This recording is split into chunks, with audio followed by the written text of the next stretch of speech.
Dilamar Ladislau, Natalie Holscher malah kena semprot netizen. Natalie, mantan istri komedian Sule, baru-baru ini memamerkan momen dilamar oleh pacarnya seorang bule bernama Ladislau Kamera. Lamaran tersebut terjadi di Puncak Gunung Gede dan Natalie Holscher telah membagikan momen spesial ini di media sosial. Sebelum lamaran, Natalie melakukan pendakian gunung bersama. Ia kemudian mengungkapkan bahwa dia sengaja bawa Natalie Holscher untuk mendaki gunung dengan tujuan melamarnya. Natalie Holscher di akun Instagramnya, Ladislau menyatakan niatnya bismillah, jadi sebenarnya gue ajak Natalie itu karena gue mau melamar dia.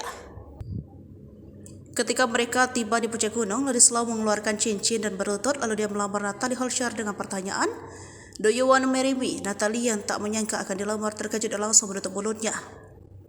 Dalam postingan lain, Natalie Holscher mengungkapkan bahwa dia menerima lamaran dari Ladislau.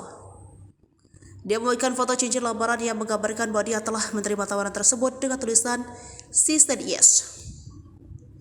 Meskipun momen lamaran ini seharusnya menjadi momen bahagia, Natalie menerima beragam komentar dari warganet. Beberapa memberikan ucapan selamat Natalie, ada juga yang mencibir Natalie karena dinilai terlalu cepat dalam berganti pasangan. Terlebih lagi, dia belum lama putus dari hubungan dengan selebriti TikTok Yogi Ilham. Beberapa netizen mengomentari bahwa dia terlalu cepat dalam mengganti pasangan dan dinilai tidak stabil dalam hubungan asmara. Cepat banget say, baru putus sama Yogi udah dapat lagi definisi orang cantik mati satu tubuh seribu. Sindir salah seorang netizen. Tapi gimana ya, kesannya kakak terlalu buru-buru soal pasangan, udah banyak banget semenjak cerai dari mantan suami, bolak-balik ganti pasangan bukan apa-apa ya sama yang lain. Apa yang bikin bangga gonta ganti pasangan, tutur yang lain lagi.